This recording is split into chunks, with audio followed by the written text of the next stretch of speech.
pagi atau siang atau sore atau malam, kita hari ini akan bahas tentang senyawa hidrokarbon. Nah, semuanya kemarin tadi sudah melihat video tentang roket etanol atau mungkin tentang video-video praktikum lainnya. Ya, betul. Jadi di dalam kehidupan kita sehari-hari senyawa hidrokarbon itu sudah ada. Contohnya tadi gampang, ada pada yang namanya etanol, ya kan? Ya, kemudian ada lagi juga pada siapa? Pada gas. Oke, gasnya ada pada misalnya gas LPG 3 kilo, 12 kilo, dan segala macam. Kemudian tanpa kita sadari senyawa hidrokarbon juga ada pada alat tulis yang selalu kita pakai, yaitu pada pensil. Ya, ada di pensil juga ternyata. Oke, di pensilnya di bagian mananya, Bu? Nah, pensil yang di bagian ujungnya atau yang hitamnya. Nah, yang hitamnya itu di bagian pensil disebutnya juga granit. Nah, itu juga termasuk dari senyawa hidrokarbon ya. Kemudian apalagi kira-kira? Oke, mungkin ada yang bilang, Bu, minyak bumi. Oke, good. Minyak bumi juga ada. Nah, terus Bu, minyak goreng ada apa nggak, Bu? Nah, nanti kita cek minyak goreng itu ada apa enggak ya. Nah, kita bahas satu persatu. Kemudian dari apa lagi nih kira-kira? Ada juga pada arang. Arang ya.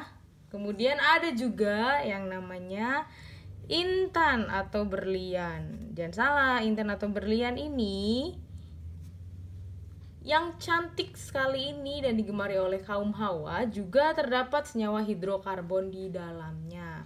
Nah, berlian ini satu-satunya senyawa hidrokarbon yang berharga, walaupun yang lain berharga juga ya, maksudnya yang dalam bentuk bersinar, berkilau dan lainnya. Dan intan ini atau berlian ini juga dapat memotong kaca gitu. Dan masih banyak lagi senyawa hidrokarbon lainnya. Tadi di praktikum kimia video sebelumnya juga ada di gas-gas yang ada untuk memasak segala macam ya. Kayak gitu. Itu adalah dalam kehidupan sehari-hari. Kemudian penggolongannya apa aja sih, Bu? Sama nggak sih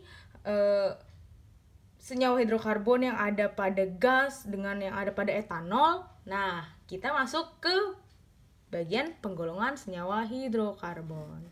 Oke, yang bagian B penggolongannya. Jadi bisa dilihat di sini ada hidrokarbon.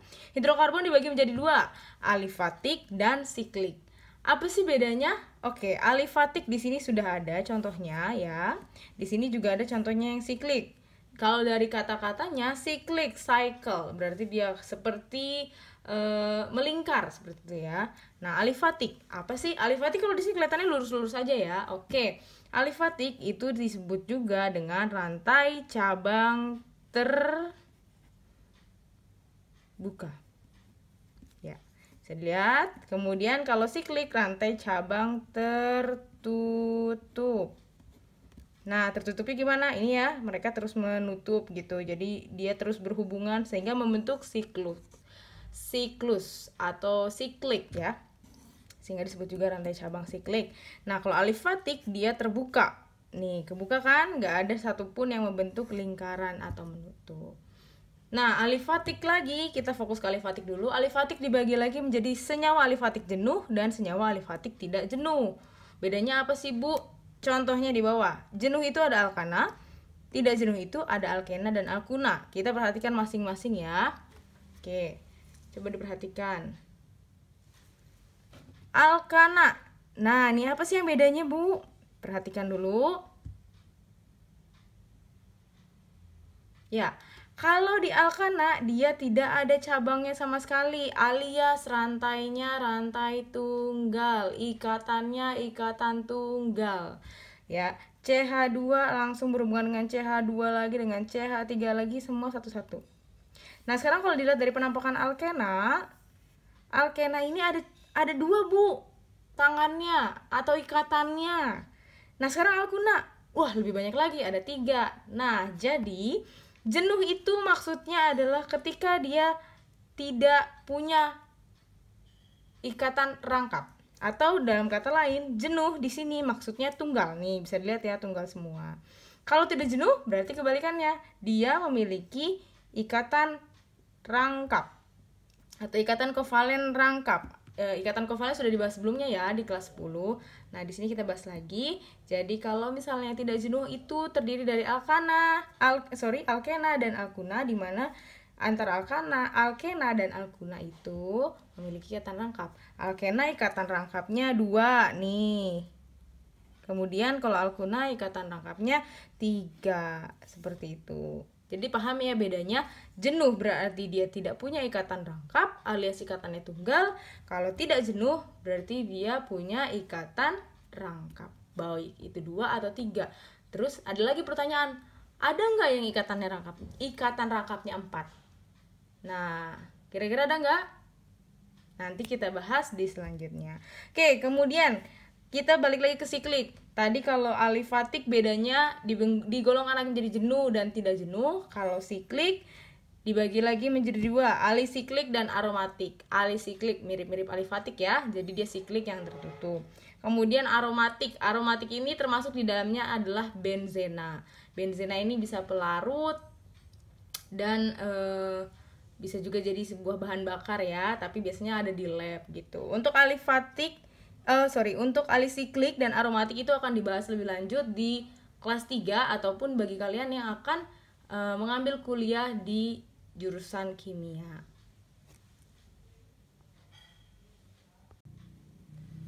Oke, sekarang kita bahas kekhasan senyawa organik.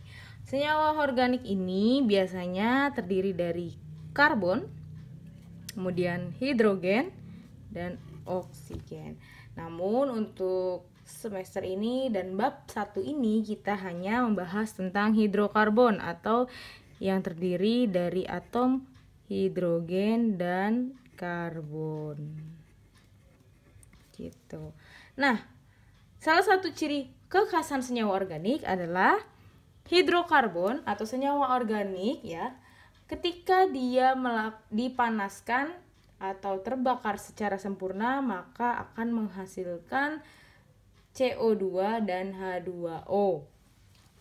Misalnya kita bakar ya, apapun itu, misalnya CX, HX ditambah pembakaran sempurna ditandai dengan adanya O. Ini gas, kemudian ini gas, maka nanti yang terjadi adalah terbentuknya gas CO2 ditambah dengan H2O, biasanya dalam bentuk uap air, makanya di sini saya tulis gas.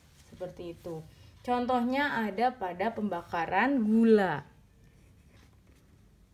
Pembakaran gula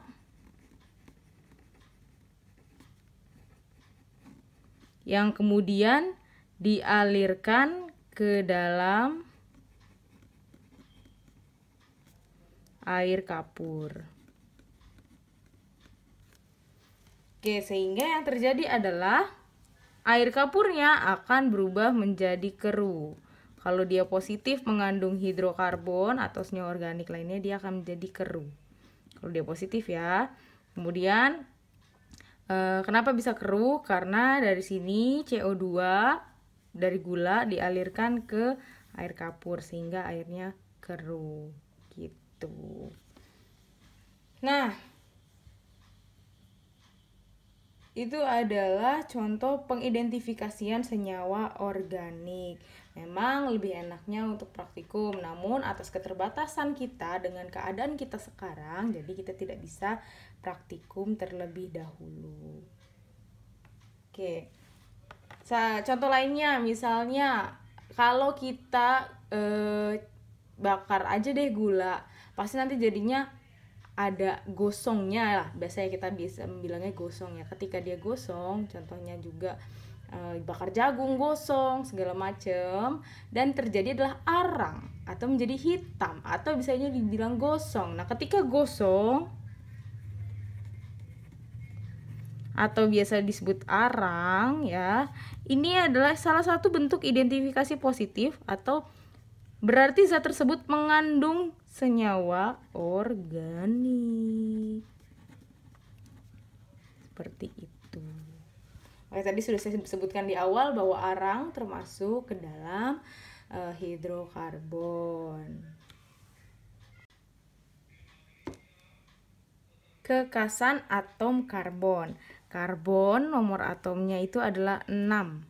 Oke, berarti kalau kita buat konfigurasi elektronnya, misalnya kita pakai Niels Bohr, berarti kan dia 2 dan 4. Sehingga dia punya elektron valensi berapa? 4. Jadi kalau digambarkan struktur Lewisnya, dia seperti ini. Kayak gitu. Berarti dia punya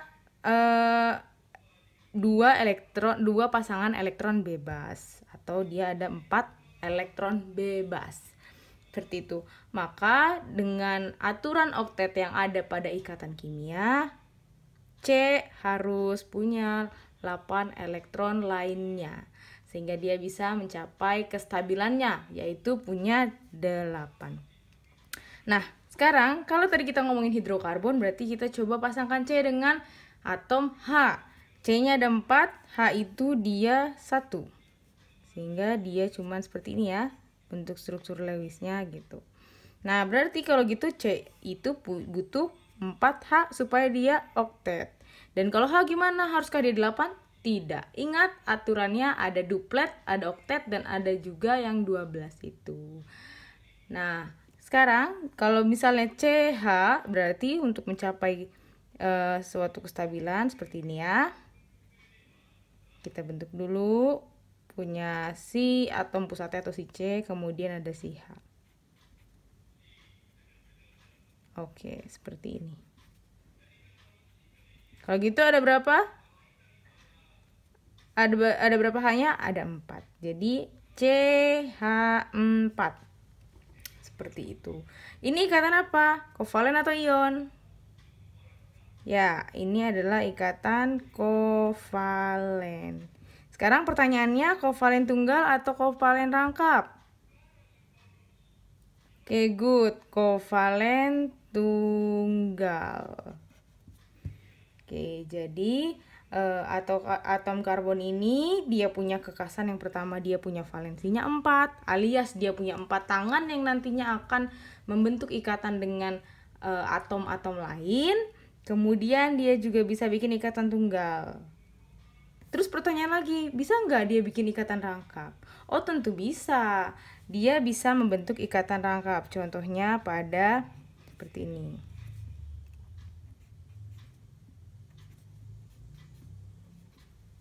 Oke.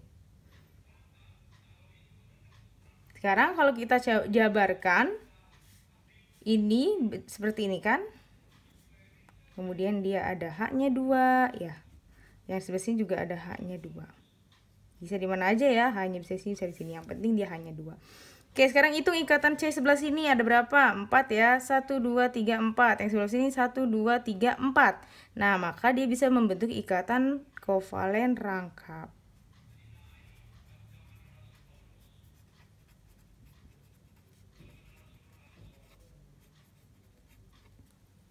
Itu bisa nggak? Oh ya, sorry, ini rangkap berapa? Rangkap 2. Sekarang bisa nggak rangkap 3? Bisa, dia bisa membentuk ikatan rangkap 3.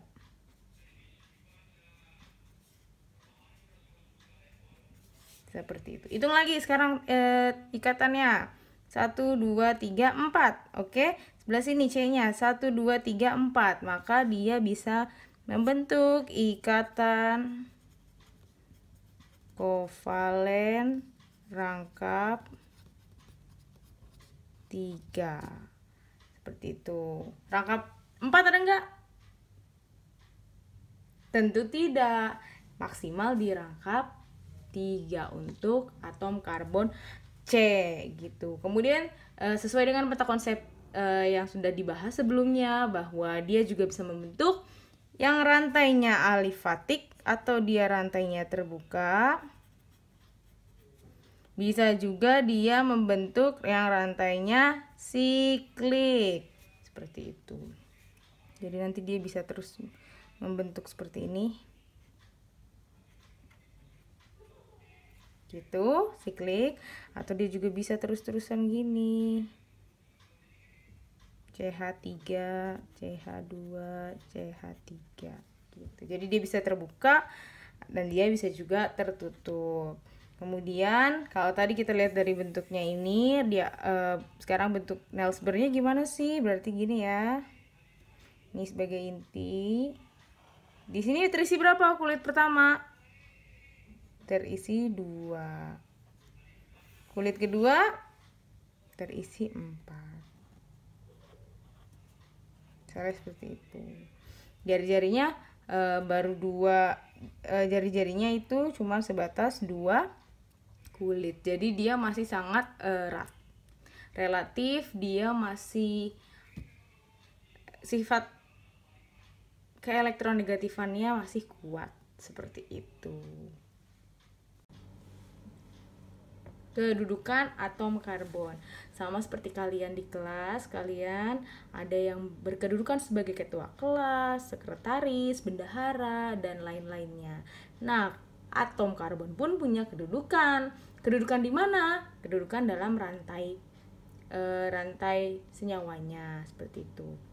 Nah, yang pertama ada atom karbon atau atom C primer.